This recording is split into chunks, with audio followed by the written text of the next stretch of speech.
Well, the annual inflation rate ticked higher in March compared with February, boosted by higher prices for gasoline. Let's check in with CTV's Tony Grace, who's following this story. Tony, the Consumer Price Index, also known as inflation, was up slightly in March. We talked about the fact that higher gas prices were behind this. What else was really the motivating factor? Yeah, Jamie, good to be with you. Good morning. Look, this 2.9% number was up slightly from March, but it kind of keeps this trend going that we've seen since the beginning of the year where inflation's been under 3%. You mentioned gasoline. Another huge pressure point, Jamie, mortgage interest costs. Those were up 25% compared with 1 year ago. Probably no surprise since so many people have been renewing their mortgages over the last year at those higher interest rates than they were when their terms began. So those were some of the big pressure points keeping inflation up in that northern 2% mark, closer to 3%. But, you know, it is within that 1 to 3% comfort zone that the Bank of Canada says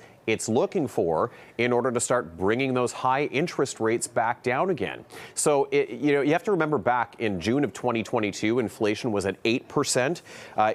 By a year later, it had dipped down to between 3 and 4%. And now we've seen 3 months in a row where it's under 3%, but still close to 3% thanks to gasoline prices, and that has a lot to do with the world oil markets. So, Jamie, of course, the big question, when will the Bank of Canada feel that inflation has cooled to the point where it's on that sustainable path where they can trim interest rates again? A lot of economists we're speaking with and hearing from this morning saying, June looking a lot more likely now. It's actually June the 5th when the Bank of Canada makes its next decision. Then they've got another one in July coming up. So economists kind of teetering back and forth between June and July for that possible rate cut from 5%. Again, as we've been warned in the past, Jamie, it's not like we're expecting a huge percentage cut when it happens. It's probably going to be a gradual rate cut, but economists saying, this is a generally good sign because some of the core measures of inflation, like the costs of food, the costs of footwear, and a few other things that they measure as core costs, well, those were showing signs of either slowing or cooling,